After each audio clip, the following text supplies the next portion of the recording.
Välkommen alla sammen. Viking Jewelry. I actually saw that this was one of the most googled words out there when it comes to anything Norse.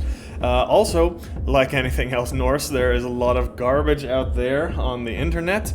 Both the jewelry that you see for sale in all of these stores and also the historical information that has no base in reality. As usual, here we will be going over the actual written sources and the archaeological finds to tell us exactly what types of jewelry they wore back in the Viking Age. So guys, quick announcement on my website and online shop. I've now started a blog, and starting now, most of the video subjects that I will be speaking about are also going to be there as a blog entry, academic style, with sources and images that you can refer back to if you are ever doing any research or projects, anything like that. Also, I'm opening up the blog to anyone who wants to write something. If you guys have written any articles or done any research, you can send it in and we will post it to our site. It'll get some pretty good traffic eventually, so if you submit an article, I'm happy to link any of your websites or socials or businesses or projects, whatever, to promote that. That being said, the requirements for an article are going to be pretty strict. They've got to be well sourced and academic style, so don't write in some random nonsense. But yeah, see that page for more info if you are interested. First, the most common jewelry that you have all seen by far are the famous Mjolnir pendants. But relatively speaking, these were probably not the most common pieces of jewelry in the Viking Age, judging from the archaeological evidence and definitely the written sources. So I know these are the ones that you see most people wearing today, but in the Viking Age, it doesn't seem like they were used that much at all. I'm showing a few of the most famous archaeological finds here. There are definitely plenty of them and plenty of designs and interpretations of the Thor's hammer necklace coming from all over Scandinavia, Iceland, even modern-day Germany and the Baltic countries. However, in all the museums that I've been to around Scandinavia, there's probably not more than 100 to 200 pendants total that we can say are for sure Thor's hammers, which is a pretty significant amount, but it's not anywhere close to the other types of jewelry that I'm going to go into later on in the video.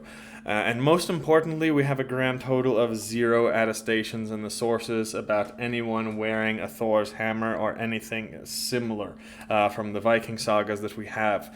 Of course, we know that they wore them. We have enough archaeological finds for that. It just wasn't enough, or it just wasn't that significant that the people in the Viking Age actually wrote about it, both the foreign and domestic sources accounting for the Vikings and what they were, what they looked like, and all they said that. So we can say that it was probably not the main choice of jewelry for the average person.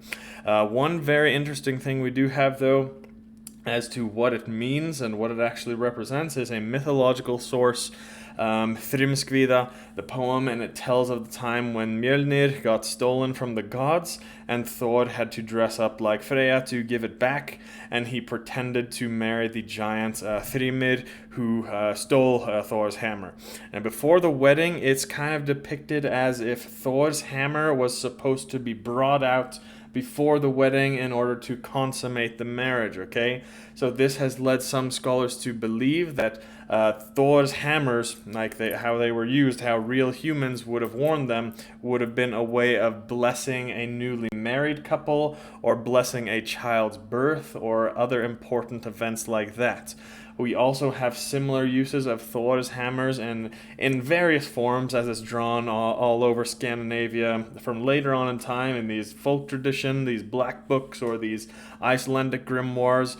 You can read more about all that in Hilda Ellis Davidson's books, my favorite scholar on all things Norse. So that's what I also believe Thor's hammer is. It is a symbolic blessing and representation to bless a newly found marriage or a newborn child, some new life, something like that. Since and I think most of you following, have the animist view of the Thor's hammer representing the heart or the heartbeat, and it's a way of symbolically empowering oneself with that heartbeat, like getting your heart to hammer like beat, like the driving power of our life force. See my video I did on that. And this is also a great gift for a newborn baby as well, the Thor's hammer. So that's a super interesting little theory there that I personally believe in. Next, we can speak about arm rings. Now, these are by far much more attested in both the archaeology and the literature. There are dozens of them in pretty much any Viking Age museum that you can go to. They're both as bracelets worn on the wrists, or the larger ones worn on the upper arm, which I like most, actually. I like the ones on the upper arm. Hundreds of mentions of arm rings in the sagas. They were even used as currency like that. So this might be the most common piece of Viking jewelry. In the sagas and poems, they are usually referred to as a bauger or simply as ringer, but note that ringer can refer to finger rings as well. I did a whole long video on the most notable written sources that you can check out there about all kinds of arm rings, but I'm going over a few of them quickly here. Draupnir, of course, the magic ring given to the gods by the dwarves that drips 8 new rings every 9th night, and this is our soul ring that reflects the 8 multi-part soul, again, according to my beliefs and my interpretation, but check out that video. In Baldur's funeral, Draupnir is put on the funeral pyre. So we also have another very real account of a Viking funeral by Ibn Fadlan, documenting the Rus Vikings living in Eastern Europe, where an arm ring was placed on the chieftain's funeral pyre. So this was probably definitely done in the Viking Age, and this is what arm rings were for, one of the purposes of it.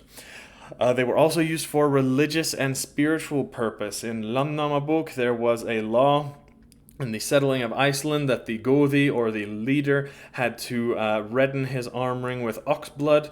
That's not a sacrifice, but it's at the Althing, so it would be like the yearly meeting where they would settle disputes, legal cases, political matters, and even here he had to redden the arm ring with blood by law. Another in Eyrbyggja Saga describes an altar in the middle of the temple where an arm ring equivalent to 20 ounces, so about half a kilo, a little bit more than that, would be put on top. That's a pretty big ring. Even this is not weighing that much, so we're definitely sure that there was a very big arm ring where men had to swear their oaths. And this is part of the reason why they are called oath rings. Like, people had to swear oaths on them in a legal setting, but they were also used to swear other types of oaths. In stanza 30 of Atlakviða, Atli swears an oath on a ring that is dedicated to the god Ullr. And according to Havamal, stanza 108, Odin has also sworn an oath ring, which he breaks, by the way. But probably the most common were oaths sworn to a chieftain or king that we have from the sources. Basically, generous kings would give out valuable rings to their men, either arm rings or finger rings sometimes, and it was basically expected that the men would swear some sort of oath to them in return. In Gesta Danorum, a young man named Vig gives King Hrolfr his famous nickname, Kroki, with gifts, and then Wig gives him a pair of arm rings, and then Vig makes an oath, and he swears that he would take vengeance on any future killer of King Hrolf. And we find a couple other kings in Heimskringla who specifically gave out many rings, and Håkon the Good being a big one there tested. So this was basically a term, the giver of rings. The giver of rings referred to a king who was very generous with his wealth and shared it with his men. Arm rings were some of the most precious gifts of the time, and it was like kind of an unwritten rule that if someone gave you an arm ring, it was expected that you would swear at least a small little oath to them in return. In the primary chronicle about the Rus Vikings, some more things about oaths. It describes how the Vikings that had settled the east of Europe swore by their weapons and arm rings when they were endorsing a treaty with the Byzantines at the time. So the Vikings carried this oath swearing practice with them all the way to the east, where they settled, and even into Constantinople. Another one, the Treaty of Alfred and Guthrum, which was accounted in the Anglo-Saxon Chronicle, when the English and the Danes made peace. The Vikings swore oaths to King Alfred on a sacred ring, indicating an arm ring. It was called, in this source, Haglanberga. I don't know if I'm saying that right. And we have other Germanic accounts of these arm rings being used as oaths from Germany, Anglo-Saxon England. See my video again on that, and I go into a lot more depth info. But let's talk about finger rings now. The ones that go on the finger. These are the ones we have a lot of written sources for and archaeological finds. Probably more than anything else, actually. Thousands of examples of each. And lots of them were even traded goods from all over the known world. The styles are endless here. I'm just showing you a few images. Interestingly enough, when we find them in silver material, they are usually in hoards, like a whole chest full of them. But when they are in a gold material, it's usually just one ring buried with the whoever died. So that's one interesting note there. There's way too many written sources to go over about all of this, but a few cool ones. It can be a little bit difficult to tell arm rings and finger rings apart from the written sources, because like I said before, the language is a bit different, but in general, arm rings are more often called bauger or something similar, and finger rings tend to be called ringir, but again, it can vary. One ring is Andvaranaut, a magic ring owned by Andvari that would help with finding sources of gold. Loki steals Andvari's treasure and the ring with it, and in return Andvari cursed the ring to bring misfortune and destruction to whoever possessed it. Another one, very interesting, there was a time that is referred to in the Prose Edda as Frodi's peace, and it was basically like an economic value of rings shown in the Prose Edda, like super valuable when a golden ring is laying down on a burial mound without being stolen, and that is basically to demonstrate the lack of law breaking in that period. So super valuable things set out. But it was a very peaceful and honorable time that you could leave an expensive golden ring out there and nobody would steal it. Another very cool one in Beowulf, actually. Hrothgar, the king, is known to share his rings with his men during feasts in his hall Herjot. Opposite to his rival Hermod, who is an example of an unjust and greedy king, which Hrothgar calls out for hoarding his wealth and rings like a savage. Of course, this is an old English text, Beowulf, but it goes over the Scandinavians living in like Denmark and in the migration era in Beowulf. However, we have plenty of evidence that these finger rings and even arm rings as well were seen as symbols of wealth and status, and even oaths to good leaders in Anglo-Saxon England as well. In the Anglo-Saxon Chronicle, an English king is referred to as a generous gift giver. This word here, Beowulf, and that description, by the way, is known in the old Saxon poem Hylian, by the way, referring to Jesus. So Jesus was apparently a very generous person who gave out rings. But the Hylian, don't get me started on that. That is a source with a whole lot of pagan influence in it that was somehow Christianized over time, but yeah, that's for another video. And there's dozens of similar attestations to this in the Norse sources. One being the skaldic poem Hrafnsmal, where, as you can see from the rings that the men are wearing, they are friends of the king. So if you wore a lot of rings, you could see that the king liked you a lot. We also have some, interestingly enough, Anglo-Saxon runic inscribed rings found in England. Some of them are clearly from Scandinavia, from Viking settlement of England, but others are from much earlier, going back to Anglo-Saxon England when they were still pagan and they were still using runes. I don't carry many finger rings on my shop, but I hope to soon, so check back in a couple months. I might have some more of those.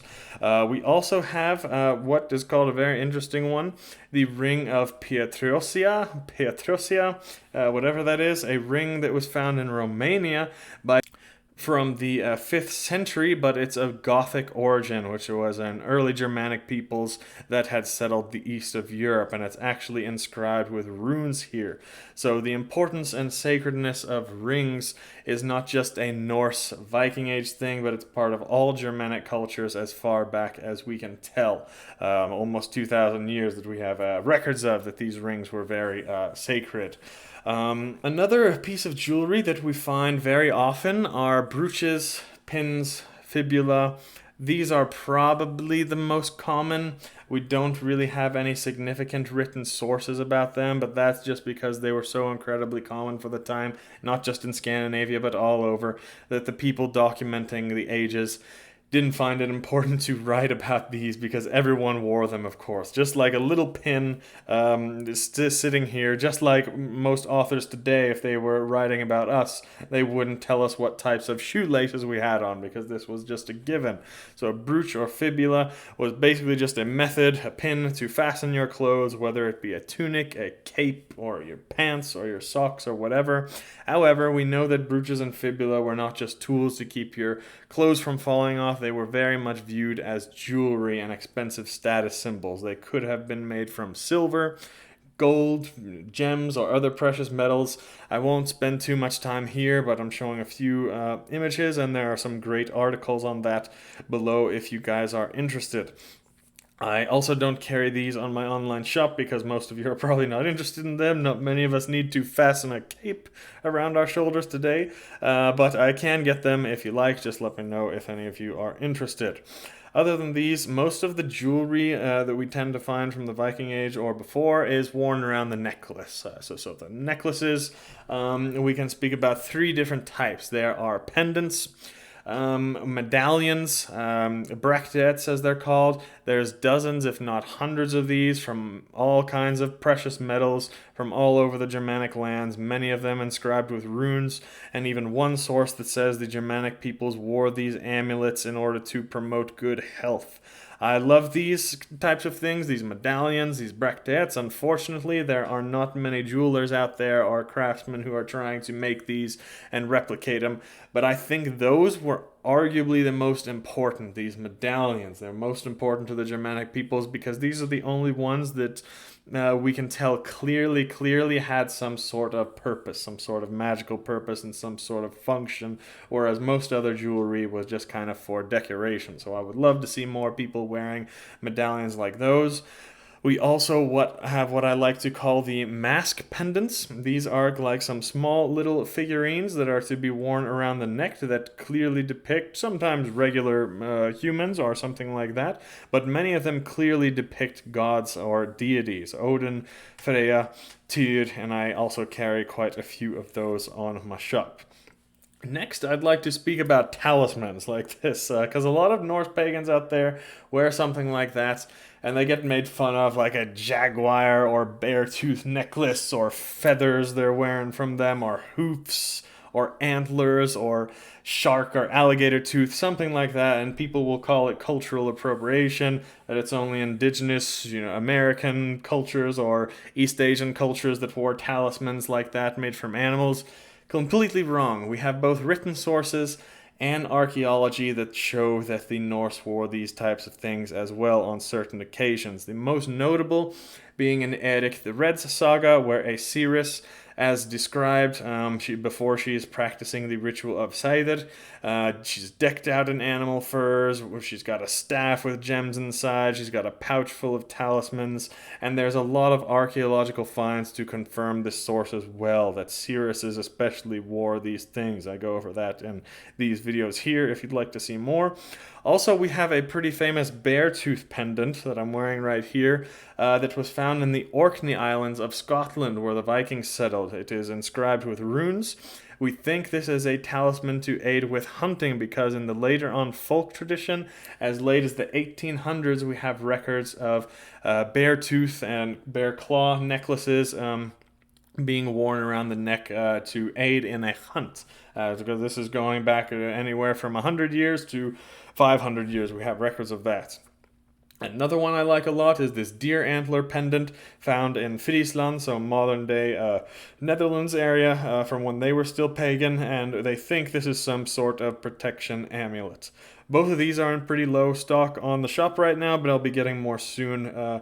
check back in the next couple of weeks if you'd like some of those. We also have one cool one. It's the Eyrbyggja skull fragment, which is a pendant made from human bone that was inscribed with runes and wore around the neck. So sorry, unless anyone has any human skull to donate, I don't think I will be making any replicas of the Eyrbyggja skull fragment. So yeah, you won't find that on my shop. But finally, I'll cover a few examples of necklaces made of other materials.